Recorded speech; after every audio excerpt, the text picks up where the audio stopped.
Hello everyone, Dom here from the British Esports Association. Back from annual leave last week. We had a bit of a break from streams last week, so I'm back into the swing of things, slowly getting there.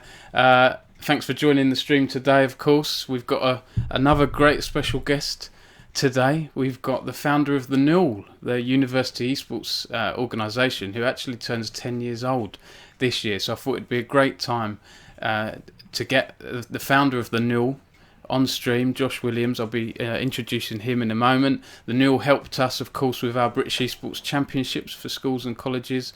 The other month, they helped produce the finals, so we're very, very grateful for that. Temporarily, 10 more years, yes. Ringed has said Josh is 10 years old, Pog. I think he's a bit older than that. So without further ado, I'm just going to bring in Josh. 1 second. There we go, loading up the screen. Hello, Josh. How are you doing? I'm very well, Dom. Thank you very much for having me on.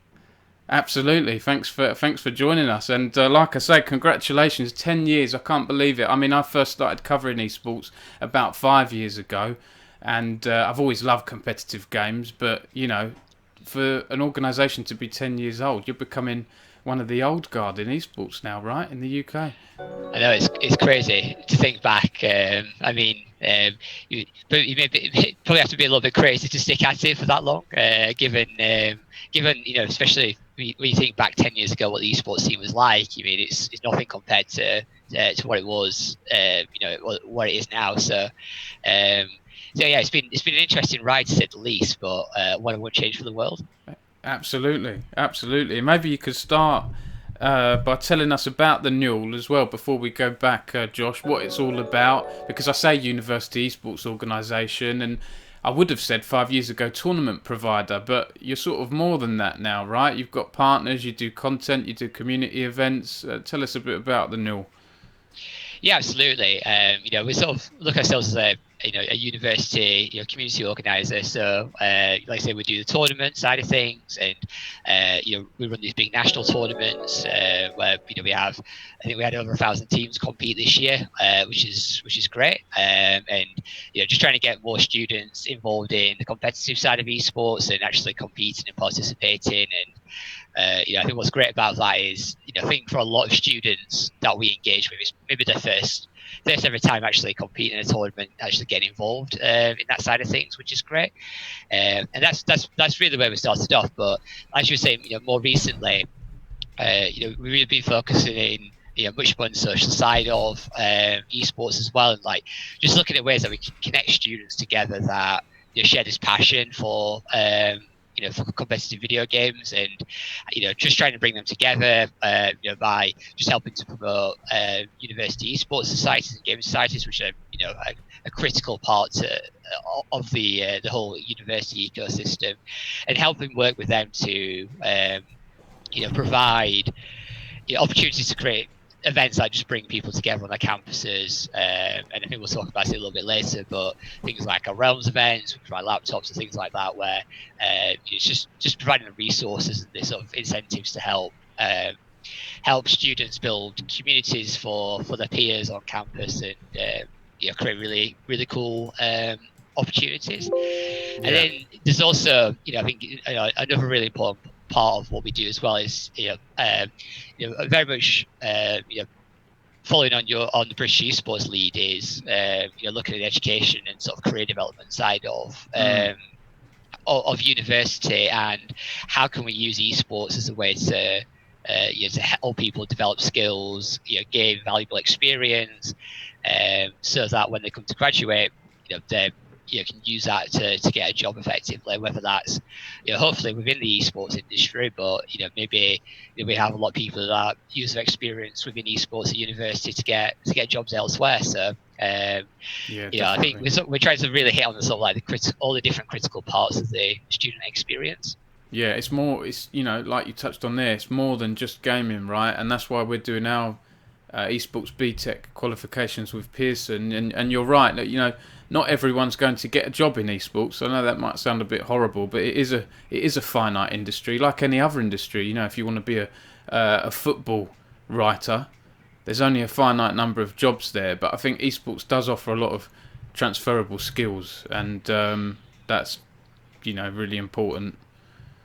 That absolutely, like I say, if you take the football writer example, you're going to develop good journalist skills, right, through that, which then can be applied to other covering other things within other sectors within sort of like a journalistic sort of sense, or it just helps improve writing skills, right, and things like that. And you may sort of demonstrate them by covering football while you're at university, for example, and following like your university football team. But like I say, maybe that's just a way of gaining valuable experience that you can demonstrate to an employer, that is just going to help you land a job in something relevant to that, whether it is that specifically or something else. So I think the transferable skills elements incredibly important. Yeah, absolutely. Just before we go on, just a quick update, guys. All our subs and donations this month are going to the National Video Games Museum. We've got a bar there that Elliot, my colleague, kindly set up. I'm told that we're actually at about £100 now, not £52, because I think that bar below doesn't include subs. It only includes donations. So any of those kindly appreciated. And Josh, tell us a bit about yourself as well, because you've set up the NUEL, which is great. But what's your background? How did you first get into video games, esports, and set up the NUEL? So I mean, without boring to people too much about my background, I guess, it really started off. Well, my interest in esports really started off with I was playing Battlefield 2 actually, and I couldn't actually. I bought a laptop. I couldn't actually get Battlefield 2 to work on it. So I used to sort of like digging around in forums, things like that. And sort of accidentally came across esports while I was reading about it, trying to figure out how to fix my issues. And from that, I actually started sort of following things like Insomnia back when.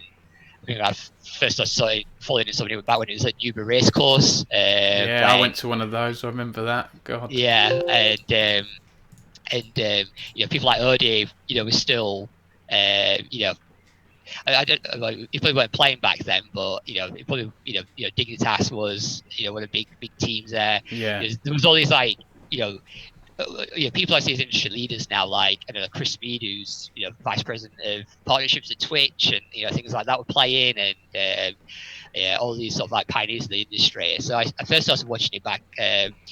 Watching esports, wow, this is really cool. Like I want to try and get involved with this. So I got a few friends together. One of my neighbours, some friends from school, my cousin, people like that. We all got together to sort of form a Battlefield 2 team, and we started entering online tournaments in that. We were absolutely trash. To be honest with you, like that didn't get better over the years, but that sort of grew. I grew that out to be like a clan, as we called it back then, and like a team that we used to enter into. Call of Duty. So we then moved into Call of Duty 4 because they were sort of around. I think I first got into esports around 2005. I think it was. Yeah. And then not so long after that, Call of Duty 4 came out. We sort of really picked up on that. So we all started playing in that, playing competitively, playing things like Pro Mod, and again, you talk about industry leaders. There's the guys who set that up are obviously big in the esports, especially in the UK scene as well. Rob Black, sorry, I forgot. Yeah, Robbie's just set up an agency with the same name, hasn't he? ProMod. Yes, that's it. Yeah, and sorry, I forgot Rob's name. Sorry, Rob. Okay. Like people like Rob Black and stuff like that. So yeah, we would play Pro Mod and stuff. And again, we were still trash, but we sort of built this team up where we had players from all around the world playing, all from different backgrounds. We used to have a really good time, and to the point where we used to go to those things like Insomnia. We used to go on holiday like every year together, and we just had a really good time, sort of like going through school and sort of college. But it got to a point where I was sort of coming to do my A levels, and it's like, well, I'm either going to make it, I'm either going to carry on ploughing God knows how many hours into Call of Duty and become a pro, which wasn't really a thing back then, or I'm actually going to have to knuckle down and study for my A levels. So I unfortunately chose the latter, which is probably the best move. But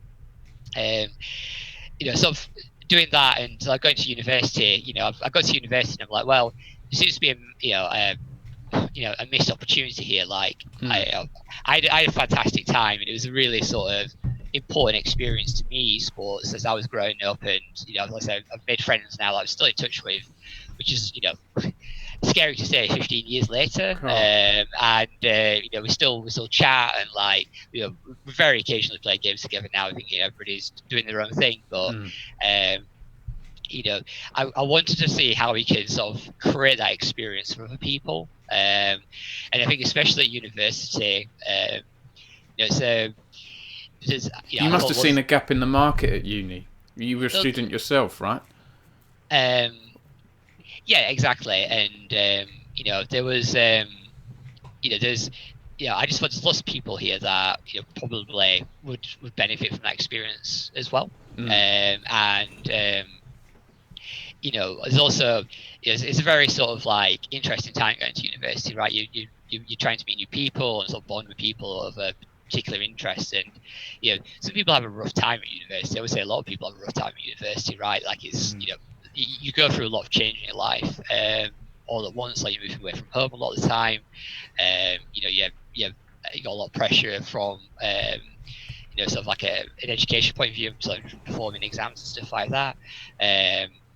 So it can be quite a challenging time. And I just thought, well, we could really sort of help make this experience much more enjoyable, and sort of people really benefit from a lot of things I enjoyed about esports. If we can sort of help bring this into the student experience.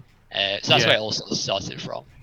Josh, Calvin in the chat, Cal CS, thanks Cal for tuning in. He said maybe move the mic a little bit further away, Josh. And I'm not very good with technical stuff, but yeah, okay. it is popping a tiny bit. Okay, yeah, it's not like Calvin's offer criticism. Well,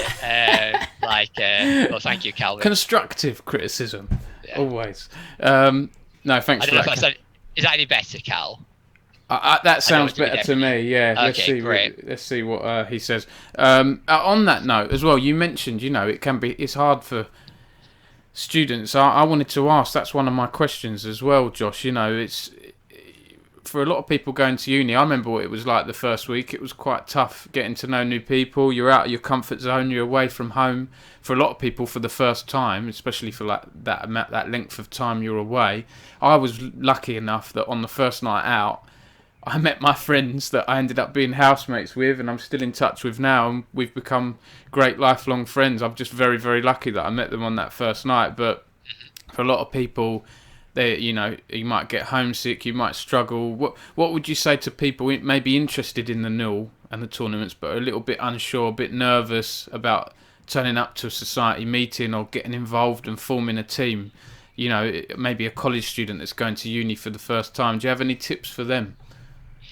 Yeah, I mean, I think just reaching out to your society, right? And I think society's put on a lot of great introduction events as well. So, sort of something, probably the first thing societies do after the Freshers' Fair. So, let's start at the beginning, right?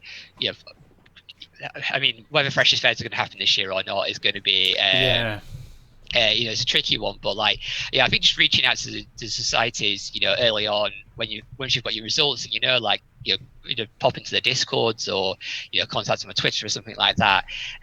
But generally, I would say go to Freshers' Fairs and maybe just get to know some of the committee and just learn about the sort of introduction events that they put on at the beginning of the year, because they spend the committees try really hard to figure out how can they welcome new people and get people sort of bonding with each other and getting to know each other. So I think it's really I know it's easy to say, but don't be afraid about reaching out. The guys who are running these committees are they're very conscious about how you feel. They've been in your shoes as well not so long ago, right? So they understand how you feel, and they're generally there to try and help. So I think speak to them, get involved in these sort of introductory events, and then I think, as I say, it's just a great way of you'll start to meet new people, and then I think you'll start to feel a little more comfortable about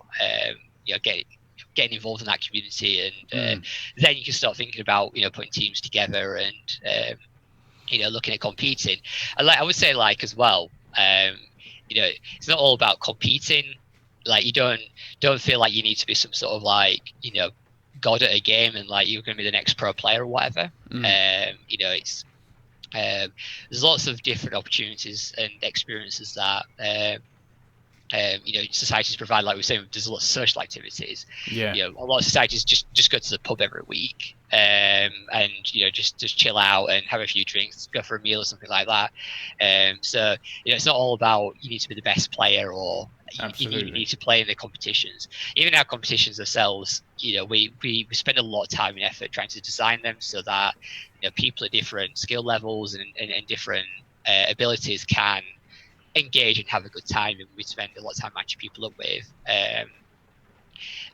others that are a similar sort of skill and have got a similar sort of attitude as well. So there's a lot of work from our side, from societies and others, that try and make this as as an accessible and a comfortable experience for people as possible. So don't think university esports is like pro esports in any sort of way, right? It's a very different experience, and the activities and the motivations for people who are involved are very different. Yeah, and the other thing I'll say as well to other people thinking of getting involved and might be a bit nervous, everyone's in the same boat as you, especially in year one, even year two.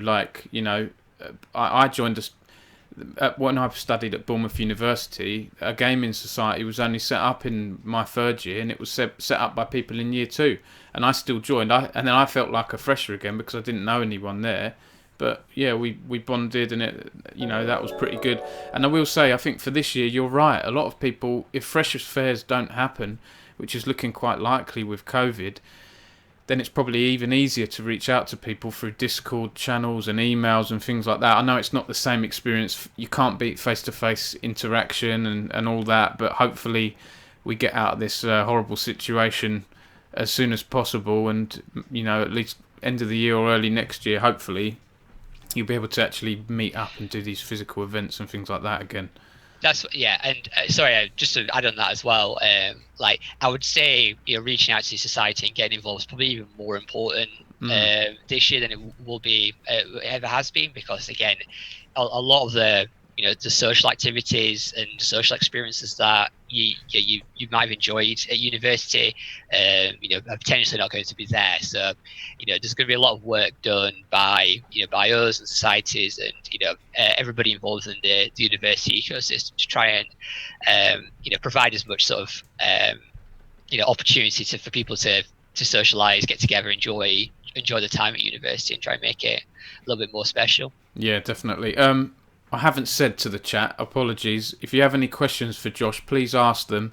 I found a good format for me over the past few months is I just take a screen grab of questions and then I save them all and then I go through them at the end. We can do that or just ask them as we go and I'll try and drop them in. So Squawk, one of our admins and friends at the association, Josh, he's asked, what is the NUEL's stance with Open University? Do they have their own teams as they aren't tied to a location? It's a very good question. To be honest, this is like an ongoing discussion. So, it's something that we've been trying to figure out. We want to include Open University students. So the two challenges we have with Open University is that, this doesn't just apply to the Open University. It's also just making sure people are actually studying for degrees as well, because there's lots of different types of qualifications, and it's not because those qualifications are any less or more or less important. It's largely to do with the fact that there's a lot of lots of different types of institutions that exist, and they offer a range of different qualifications. And there's this sort of a line we're trying to find, and it is a moving line, so we're not hard set on anything. But for example, we don't want to step on the British Esports Association's toes in terms of like your championships, because you do a fantastic job, and I think it's important that the students in sort of like who are having similar experiences and similar places in their lives that are having opportunities to build a community and play against each other. So it's hard for us to sort of say, well, do you if you're studying, I don't know if if the Open University do this, but like if you're doing BTECs at 16, 17, should you be playing in the NUEL? But your institution also offers foundation degrees, for example. So, if you were sort of like 18, 19, which would be like a typical audience. So we're just trying to find a balance between because we'd very much want those sort of 16, 17-year-olds going to British Esports Association, because you guys and the support that you offer, not just with the tournaments, but the content that you create and the resources that you provide, is going to be much more helpful than what we provide as a NUEL, because we're very much targeting sort of like a different type of person in a different sort of period in their lives. Well, it's good to work together, isn't it? I'm glad we have a good relationship at British Esports and the NUEL, and we can pass things to you, and certainly when college students when they finished college and they graduate, we mention to them what's next, NUEL, other tournaments, this and that, Yeah, absolutely. So I mean, just to sort of, I know, sorry, I'm giving quite a long answer to the question, okay. And because it's quite difficult when I was, and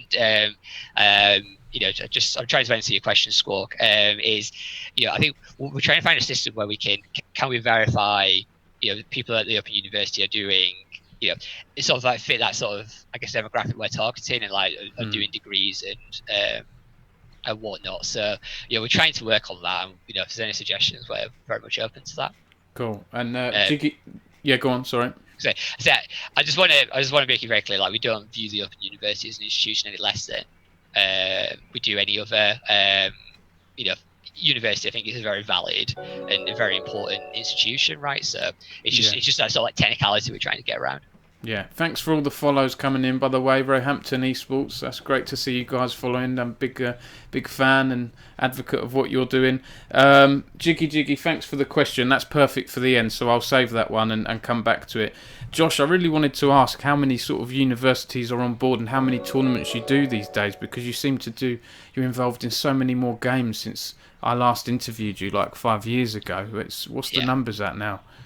Yeah, so we have about 125 universities involved, and I guess just to put that into context, there's about 165, 170, sort of institutions in the UK.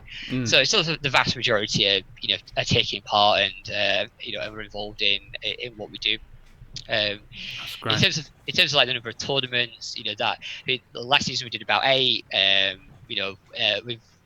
think before in winter we were doing 10, so for 10 different titles, should I say, and eight different titles in this last term. So yeah, it's expanded a lot, and we're always just trying to figure out how can we grow in a meaningful way and support different gaming communities and people that are interested in particularly different types of games.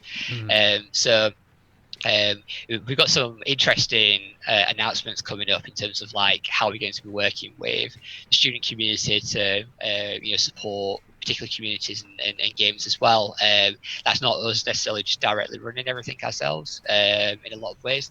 It's always a balance of resources and making sure that we can as the NUEL do a good enough job in delivering these tournaments. But we're keen to we're keen to include different types of games and on different platforms, different genres, and try and just be as inclusive as possible. But it's very much driven by the community and where the interest is. So we're always trying to find that balance of supporting as many people as we can. Yeah, absolutely. Pursuit, I hope I've said that right in the chat, has said, just dropped in to say thanks for the NUEL. I'm still playing with my old team 3 years later, smashing in Clash. Awesome. No, that's great to hear. Yeah. One thing I wanted to ask about, Josh, I saw you've got a Valorant tournament coming up. Obviously, that's just launched. That's sort of like the game of the moment. What's your thoughts there? It's on the game and how you're doing this tournament, I guess. Yeah, so I personally really like the game. I haven't played too much recently, actually. I was playing in the beta, but I think the game's really interesting, right? Because I think what's interesting about it is how it's sort of addressing the sort of somewhat the sort of like Overwatch player base, right, and the Counter-Strike player base, which are I always thought is two quite different types of games, right? So it's really interesting to see how it's sort of marrying those two communities together in a lot of ways, and it brings a lot of really cool and interesting in topics. I think we're partnered with Riot, so we're very closely with Riot, so it's easy for me to say this, but the support we've had from Riot over the years, and like I think what they've done in esports in general, I think it's really exciting for them to get in the FPS space as well, and seeing how they're going to invest in growing the esports scene at all different levels. And I think off the bat, I think their approach has been very constructive, and for the conversations we've been having, very supportive of trying to support third-party tournament organisers, which is not always the case, right? So I think Riot just do a great job of building ecosystems up, which is not just them doing everything. So I think it's got a very exciting future. Obviously, the proof's in the pudding, right? Whether people enjoy playing the game or not. But obviously, the early signs suggest that they do, and hopefully that continues to grow. And we've been getting a lot of interest. We announced it yesterday, our Valorant tournament, but it's already popping off on social media and things like that, which is great to see. So again, we just want to keep on making sure we're supporting where the most relevant games and where the community's at. Yeah, definitely, and that ties me into the next question as well. That you hinted at this in the past. You go beyond the tournaments, and I noticed you've done quite a few events around, Riot partnered events, League of Legends events with that giant Poro character and things like that. Tell us a bit about some of those community activities you've done. Yeah, absolutely. I think it's probably one of the most important things we've done over the last couple of years. So we've been doing this campaign called Realms, which is all about recreating the League of Legends universe on campus. So we've been working with Riot to create a unique set of merchandise and sort of like event kits, so that students, again, it's all about us supporting students to sort of build their communities and create experiences for other students. And so we've been putting these event kits together. We have an amazing team who's been working on that. particularly shout out Centricity. He's been really pushing that. He was the one who managed to convince me to buy a huge inflatable poro. That people don't quite realise how big 20 foot is until we sort of blow it up and it's sort of like halfway up Twickenham Stadium, or it's nearly hitting the roof at places and stuff. So he's been packing a hell of a lot of boxes and doing a lot of work with the societies to get off the ground, and Lena as well, which people might know Lena. Is very popular and up and coming Twitch streamer, but she does a lot of the artwork and actually manages the project, and she's doing an amazing job. So she's actually, and Matt as well, who's the other designer, works on that. They've actually created a lot of this merch from scratch, so designed it. We've gone to Riot and said, hey, this is what we think we should build and make, and these are the designs, like what do you think? And it's been great. It's been great how supportive they've been and how on board they've been and how excited they've been. A lot of the times on some of the suggestions, like the 20-foot poro, or like I've got one still in the packet actually. Sort of like all these sort of like custom items where we've got these like USB sticks and people can, like, we've got little rhythm USB sticks, so sort of comes off like that. There's all this like really cool, stuff that's exclusive to students, right? Like you can't get these anywhere else. How many did you see appear on eBay the next day? I don't. Of League of Legends merch, nothing. We do see some of our prizes end up on eBay, but no, and like.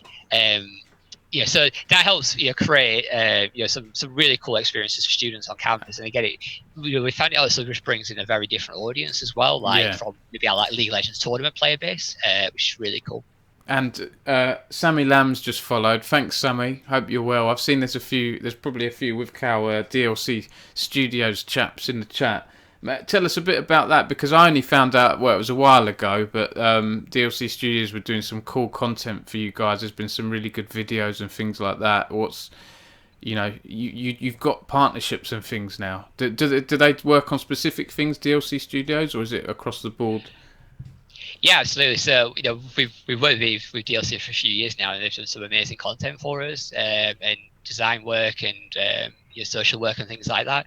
And I guess to tie it into what we've just been talking about, I think like the last major piece that we did was around Worlds. So what we try to do for our tournament prizes is look at experiences that we can create for students that they wouldn't necessarily be able to buy, and sort of ties into the whole trying to inspire them maybe to look at taking esports a little bit further. And so we sent last year's winners and also the year before's winners, which was both Exeter Esports. We sent those guys out to Worlds in Paris, so they got tickets, and with no expenses paid, trip out to watch the League of Legends World Championship. So we did a video around that, which DLC did a great job at, and to tie it back into realms, Riot being that impressive, is that unique. They actually asked us to ship the poro over to sit in the Esports Village in Paris. Peter and our courier, as he's become, Matt, is drove the poros to Paris, and we set that up there. And you probably don't remember, but there were some videos like MasterCard did and things like that around Worlds using poros. Yeah, I remember. That was quite cool. So we worked with DLC, and they've did an amazing work. Continue to do so. But like I say, we work with a range of partners from DLC to we have commercial partners, things like Amazon and Intel now, and with publishers like Riot, and we work with Twitch, and been working with Twitch for a number of years now, and their student program. We do some really exciting work there around the student streamer network too, which is really cool. Maybe if you want to go into that, but we have, we try and look at how can we work with different people within the industry to sort of create these really cool opportunities and experiences for students. It's not just about just trying to grab a quick buck off the sponsors and just try and get rich off of them. And on partnerships, you mentioned Amazon there, and obviously you've done this university esports Masters, I think it is, tournament for a few years now, and that's great because you get the UK champions of the NUEL League of Legends, as I understand it, representing UK, playing against other great university teams from across Europe. Now, can we hint at something there, Josh? Or you said this called off the record. So yeah, so we signed a great partnership with Amazon back in January, February time, and what the aim there is really to really help level up and grow university sports across Europe. So it's also a partnership that is simultaneously with ourselves. There's our Spanish colleagues at GG Tech and our Italian colleagues at PG Esports as well, who both do amazing works in the respective countries. So we're working much more closely together to coordinate, learn from each other, share resources, and work on sort of bigger European projects. One of them, that we've been working on for a number of years now is University Sports Masters. Like you hinted at, the University Sports Masters is coming back again this year. It won't be long now before we announce all the details in the next couple of days, hopefully. But there's going to be a team from Bristol this year, representing their university on the international stage, which is really cool. And usually, part of what we're trying to promote through the UEM, University Sports Masters, is this idea of, again, just providing another great experience for students while they're at university, but also just meeting other people from different cultures and backgrounds and students who also love League of Legends or esports, and just sort of like get to know other people and who are playing at their level and have these sort of shared experiences as well. Which is really cool. And then what usually happens, well, unfortunately due to COVID, is not happening this year. I think I'm allowed to say that. Is the International College Cup as well. So the winners of the European tournament, generally qualify for this, international tournament. Right. So it's like the equivalent of Worlds for League of Legends. And last year they did it in Hong Kong, so this is the year before they did it in Wuhan, actually, and they sort of use it as a bit of a dress rehearsal for Worlds in a lot of ways. So the set that the teams play in is the same set that they're using for Worlds, and it's very highly produced. They use the same sort of production teams that Riot and Tencent use in China for things like the LPL and whatnot. So again, it helps create this experience of feeling what it's like to be in the shoes of a pro player in a lot of ways. And it's great to see now a number of players that are moving on from the university scene and going to play at a professional level, maybe in like UKLC, NLC, whatever, and even very occasionally into things like LEC. So yeah, it's I think the international stuff is a really great opportunity for players, especially the top end of the tournament. It's also just a great way of raising the profile for university esports as well. It's still not necessarily a universally accepted thing, and it's still growing. It's still quite in its infancy within esports, which is quite small, growing, quite new and growing thing. Sorry. It's a really cool opportunity. And some of those players, you mentioned there that some of the players from the NUEL have gone on to big things. One that stands out for me, just because of his theory crafting and sort of unique top lane ability, is Kerberos. He was from Grey Warwick, from what I remember, Warwick University. He's now on Unicorns of Love's academy team, I think. So I think they're playing in a national league, not LEC, but of course, but. That's great to see. Who you mentioned LEC? Can you name anyone there that's gone from NUEL to LEC? I can't remember off the top of my head. And maybe it's a bit of an overstatement, to be honest, because right. There are players who played at university teams who, I can't particularly say that we can claim that their success. Of course, was due to them playing in the university team, but. What's really annoying is last time you interviewed me, it was the British player that were playing at was it Worlds or at least LCS in Wembley that we last Yeah, it played? was. I think Kasing was Yeah, playing at Kissing. Worlds. No, Impaler's the guy I'm thinking Impala, of. that's it. Yeah, Yeah. I think he very briefly played in one of our Yes. tournaments. Yeah. But I think I want to say, correct me if I'm wrong here. He went to. Yeah, I think he sort of quit university quite early on to focus on his pro pro playing career. So yeah, but Hmm. Rink's actually the MVP here. He saved me. So like Boombox, for example.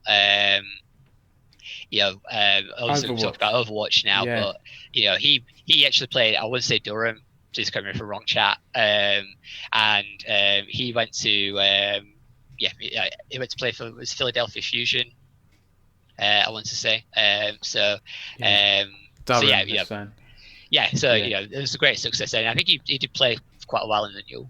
Yeah. But again, I we can't take credit for them, but like I think it's just a great way of maybe giving people a bit of a stepping stone into um, trying out what competitive players like, Yeah. maybe getting their name out there a little bit more. It's one big community, right? And temporally said Impaler went to Worlds on SHC, and Yes. Boombox is on Fusion now. I think that's Philadelphia Fusion, isn't it? So he's done really well, and I think Boombox has been part of the Seven Lions Overwatch UK team in the Overwatch World Cup and things like that.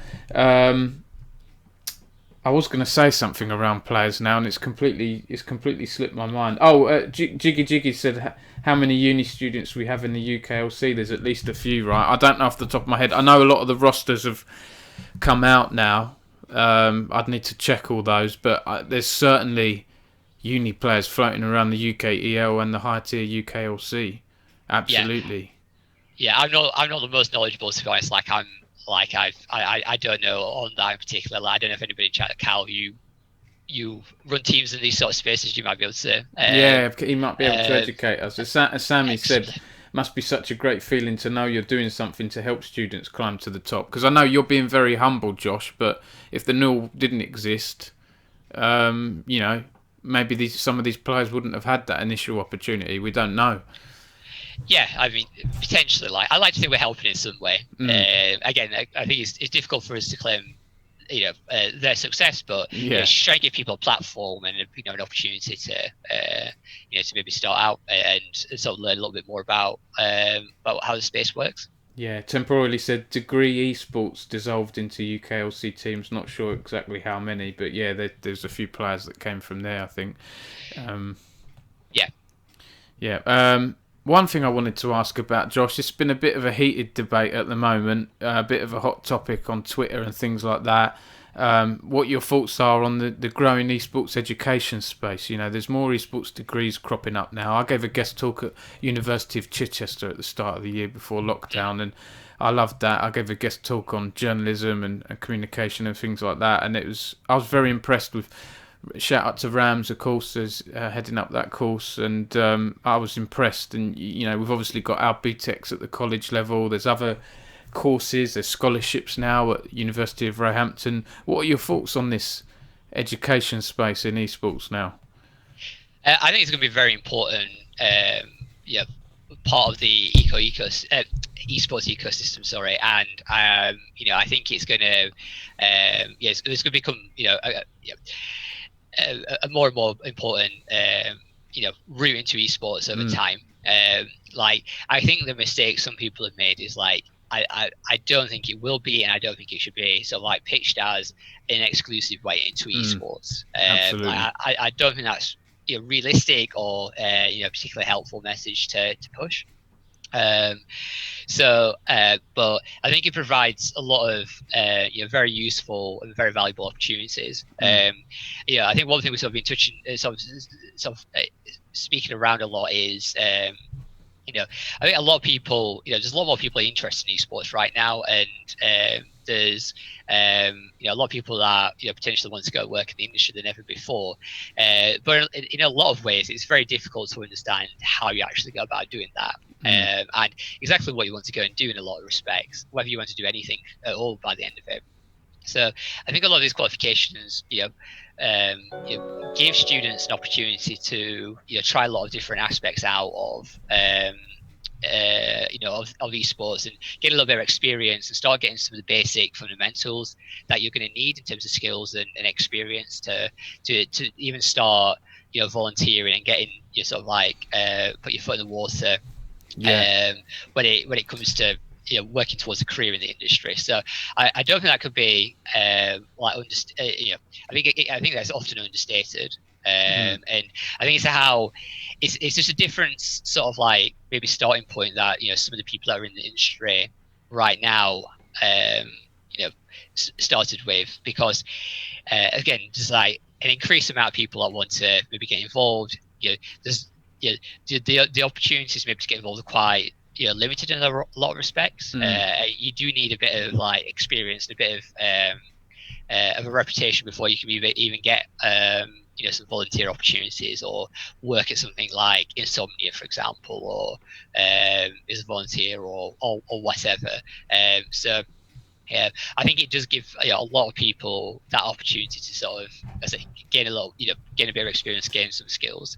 I think also just I think some people maybe don't think about qualifications necessarily in the right way, or maybe like oversimplify, I guess, what a lot of the value is. I think people maybe think that you go and study a degree or you do a BTEC or something like that, and that is necessarily going to be your job per se. I mean, there's a hell of a lot of people go to university, study something in particular. Like as you mentioned before, you develop a lot of transferable skills, and I think sort of qualifications are fairly general in a lot of respects. So it's hard to be sort of like properly trained on exactly what you're going to be doing as your job. That's part of like your experience at school or university. Yeah, absolutely. It's like when I studied multimedia journalism at Bournemouth Uni, whenever it was, 13, 14 years ago, it was broad. We did modules on TV reporting, radio reporting, print, newspaper journalism, magazine journalism. It was all very different. And what I found from that was I loved magazine journalism. Of course, magazines aren't as popular now, so I sort of filtered my way into online and did things that way. And it's like I've got a couple of friends that studied film studies at university. Are they working in the film industry? No. Are they in employment? Yes. Are they leading successful, happy lives? Yes. They learnt a lot from uni.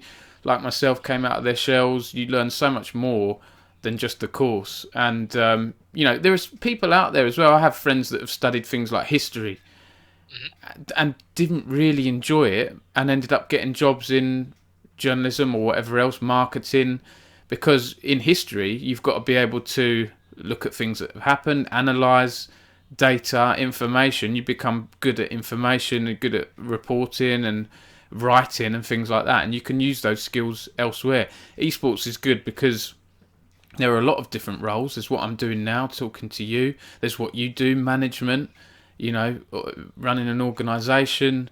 There's so much stuff. I've said this a million times, so I don't need to go into it again. Coaching, marketing, there's so much stuff. And I do think it's beneficial. There are some courses out there that focus on one thing over another, but I do like the courses that focus on a bit of everything because they allow you to focus on one thing. And I completely get the argument that some people say of, if you want to be an esports marketer, go and study marketing. If you want to be in sales, go and study sales. If you want to be in management, go and study management. You don't have to study esports management. But I think as time goes on, a lot of these courses are going to get even better with their industry links. Some of them do already have good industry links. So like you say, that gets your foot in the door because you might have a guest lecture from Odie, and from that, you might do a bit of volunteering for London Royal Ravens, and before you know it, you might have a job in the industry. But like Odie said, I won't carry on. This isn't this isn't supposed to be me talking. But Odie said in the interview with me the other week that you've got to fight a little bit to get into esports, and I think it's like that in any competitive industry. You've got to put your name out there, bug people a little bit, let them know who you are, and then hope for opportunities to crop up. Absolutely, and like I think it goes across the board. Like it's not just to do with esports, but like you're not necessarily going to get a job if you just turn up with your piece of paper that is your degree, right? Like people want to know what you've done while you're at university. Like have you volunteered for student newspaper, or have you run a society, or have you been doing X, Y, and Z, right? And I see so like the current crop of esports qualifications, like the BTEC degrees and things like that, is maybe a way to sort of gain a bit of experience, right? Start building a network up, for example, and start like if you're not spending your time at university, getting experience right for your CV outside of just what you've been taught in class, then it's gonna be very hard to get a job, especially in the esports industry. I would say, like, it's a great opportunity for you to so develop that experience and spend your time doing that. Cause, I think you're absolutely right. British Esports has said in the chat, this is either Morgan and or Elliot, one of the two have asked, what about the criticism of the delivery of the esports courses? Can it be attributed to early days, do you think, or do you think it's more about some bad examples and bad media sort of promotion? Thanks for that question. Whichever one it was, year it was. Go on. At least I know it wasn't you, Dom. I promise it wasn't. You don't have to answer it, by the way, because that is a difficult question. No, it's a great question. I certainly think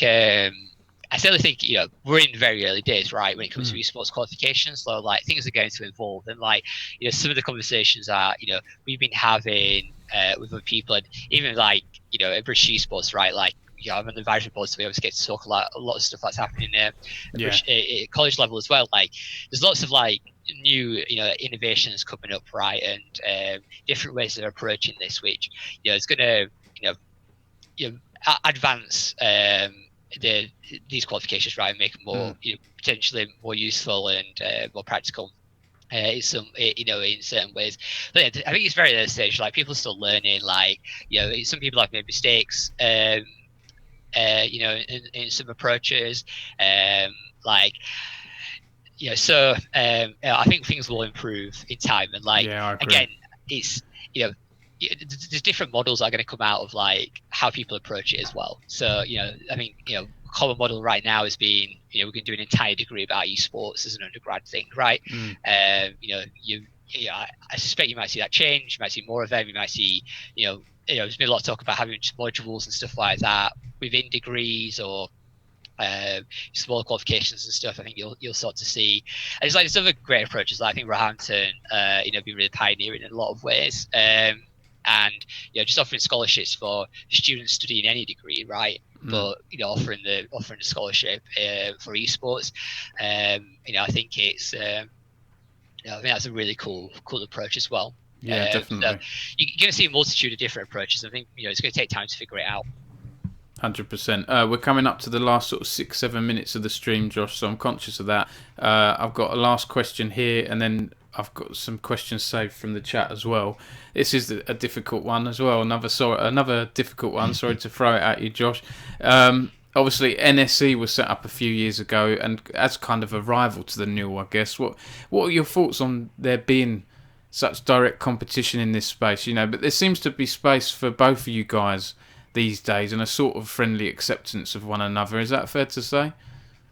I'm not so sure about the friendly acceptance, okay. But I was trying to talk a lot, so you didn't ask this question, but didn't quite make it. 6 minutes too short. So yeah, I think on your first point about competition, right? Yeah, I think competition is good for the students and the space more generally, right? Like, so NSE just announced a fantastic partnership with Barclays, right? Like, well done to him for doing that. I think that generally helps. The industry is esports, and also the university scene give more credibility, right, by getting in such a large non-endemic, quite well respected partner. So I think it's I think things like that help, right, and that pushes us to think about things and look at partners and stuff like that. Yeah. So like competition, is generally a positive thing, right? So we're certainly not out here to try and claim a monopoly over university esports. We've obviously been a dominant player for a long time. But there's always been competition. I think NSC has probably been the most prominent version of that. Yeah. And that's absolutely fine, right? Like it's not for me to say whether it's it's a good or a bad thing, I guess necessarily, because it's the market decides at the end of the day. But just certainly, I'm not saying we think everything NSE do is great, or like we're great friends or anything like that. We're not. That's the fact of the reality, right? I don't want to beat around the bush around that, but it doesn't make it. It doesn't particularly affect us as as an organisation and what we want to do, right? And like I say, there's drawbacks and benefits of having competition. Yeah, absolutely. Well, thanks for answering that, Josh. Honestly, and that's this series is off the record, so I try and ask and cover all things and be real and everything. So I appreciate that, Josh. Charlie Tizard, thank you, Charlie, for following us. You've just missed a spicy question, but you can go back and watch.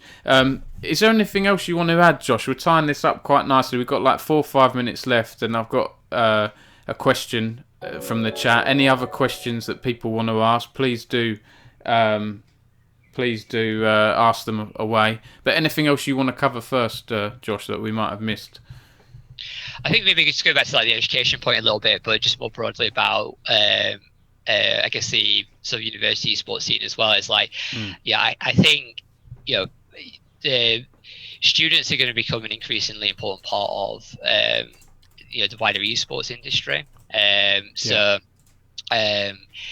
think you're going to see a lot. You see, probably more students playing in competitions, more students, sort of like graduating and working in the industry as well. So I think they're going to be a really important part of shaping this industry going forward. I think it's important that the rest of the industry sort of like work with us in the space to help them and give them the best sort of experience possible, so they want to work in the industry, and they're sort of really helping to shape what the future looks like. I think some of the comments around the sort of qualification weren't helpful. Like, I think it was very much a sort of like, in some respects, and I appreciate people clarifying the points, and they weren't necessarily meaning this, but sort of suggesting that any sort of qualifications are just a waste of time, and any involvement for universities is inherently got the wrong motivations and stuff like that. I think it's important not to sort of like try and tar students with in a negative light, right? I think there is some, there's still lots to learn, lots to improve, lots to grow on within the space. But I think we need to work together to get there and help improve it. I think people just need to, be supportive of students, supportive of the student scene, right? And I think because they're going to be a very important part, and there's some very talented, very passionate students that involved in the scene that can really make a great difference. So I think it's important that we support them. Yeah, 100%. I really like this question that's come in from Jiggy. I thought it was good for the end, a good one to end on. He says, or she says, where do you see UK uni esports scene in 5 years? Do you think universities will invest more into developing their esports programs? Well, if you do your job properly, Jiggy, hopefully there will be investing, because Jiggy runs the Rhymes Esports program, and like again, he's been a pioneer. Sorry, I got that. I he, and I assumed. Did I assume someone's gender? Yes, I did. Sorry about that. I should have said they, but yeah, that's cleared up. Yes, that's terrible. I think I think we're going to get more and more institutional support from the universities, like I sort of touched on earlier, like, I think that's going to come in lots of different ways. Like I say, I think Roehampton's great in terms of the scholarships. There's going to be more support for clubs and societies, different types of qualifications and things like that. An increase in sort of like facilities as well, like building esports arenas and studios to broadcast from and things like that, and providing spaces for people to hold the tournaments as too. I think the general trend there is that universities are going to get more involved. There's going to be hopefully a lot more students are going to have a much more sort of like official, I guess, way to develop the skills and get involved in activities that university sports activities than there is right now. Yeah, absolutely. I'm excited for the future, Josh. I think we've come a long way. You've come a long way. The NUEL has. There's so much stuff now going on in esports. I'm so excited, like genuinely, about it, about opportunities for people that didn't exist 10, 15 years ago. So that's been fantastic. Strong Handsome has said, I graduated last year and I already feel the level has progressed in terms of competition. I think when the competition reaches a certain level, it will inspire even further growth. I agree with that. Yeah, and he was leading the way for the last few years because he's exited won our tournament for last couple of years, and did a great job at an international level as well. So yeah, thank you for your contributions to that. Great stuff. And on that note, Josh, thanks for your time. I really appreciate it. We got on the hour pretty much bang on, so I always appreciate that. I'll leave you to it. Thanks again, Josh. And then I'll just stay here and just update the chat with some of the streams we've got coming up. So, Josh, thanks again. Really appreciate it, Dom. It's a pleasure as always. Anytime, and I'll catch up with you soon, mate. Cheers. Look forward to it. Thank you. See you, mate. Bye-bye.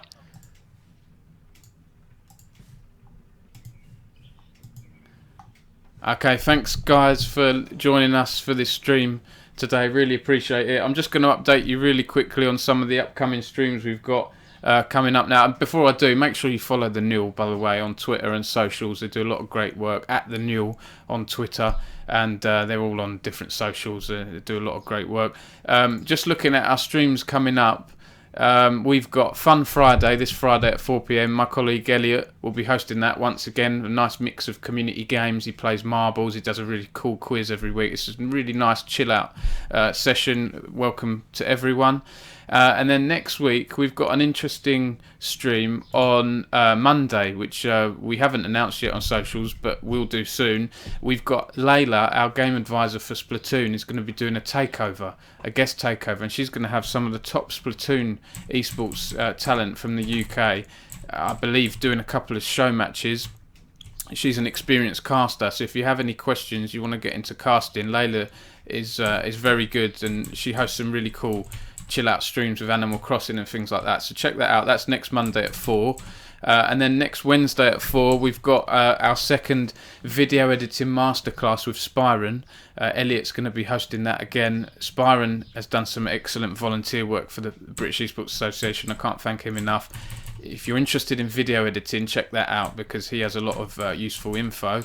And then I believe this is a work in progress. I think Monday the 22nd of June we've got some teachers coming on to talk about the championships and their experience with our student championships. Wednesday the 24th of June, I'm really looking forward to this one. I'm going to be interviewing Kieran and Joel Holmes-Darby, the co-founders at XO Esports, but we're going to be playing games at the same time. So if you want to laugh at us, I can't speak for their skills in Rocket League and Fortnite, but if they're as good as they are in those games as they are at League of Legends, it's not going to be that good. I'm sure they won't mind me saying, and myself included. So come and watch us play Fortnite and Rocket League, and as I interview them at the same time. That's going to be a first for me. I don't know how good I'm going to be at doing that. British Esports said confirmed as the teacher interview is on the 22nd Monday. Yep. And then we've got a few other bits there. I'm not going to announce them just yet because I think they're still in the works, in the progress. But we've got some interesting show match and women in esports content coming on the stream as well. Ringter said your shot calls are going to be interview questions, possibly. Who knows? It might be a mess, but I think it'll be a lot of fun. So yes, please do check that out. That's on 24th of June at 4 p.m. That's everything, guys. Thanks again for watching this stream. We always try and keep these as fun and engaging and shake things up. We don't want to do too many interviews, you know, but that's kind of my specialty. But I'm waffling now. Thank you for watching, and I'll see you next time. Sacco signing out.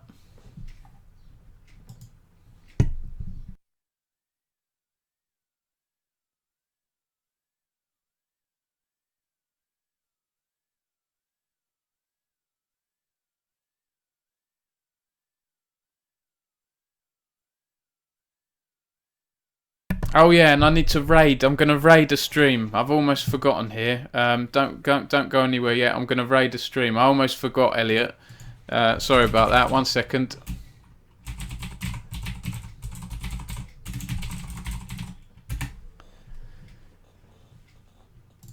Let's see who's on. Let's see who we can raid.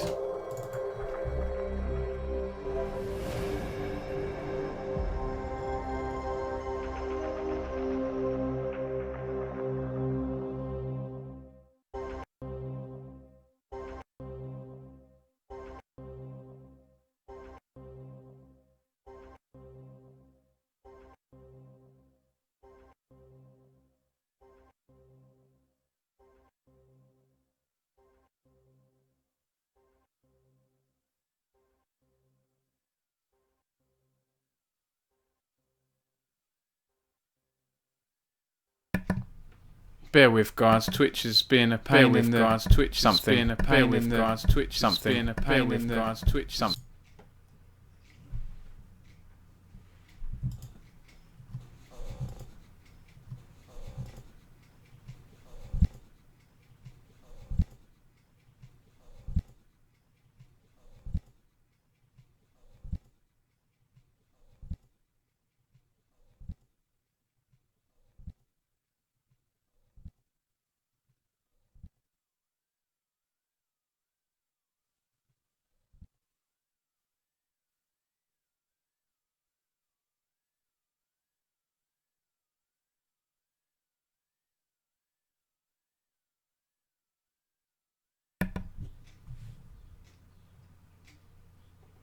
Okay, we're gonna raid Lunaris Rocket League. I think we've raided her stream before, a British Rocket League streamer. So go for it. See you soon, guys.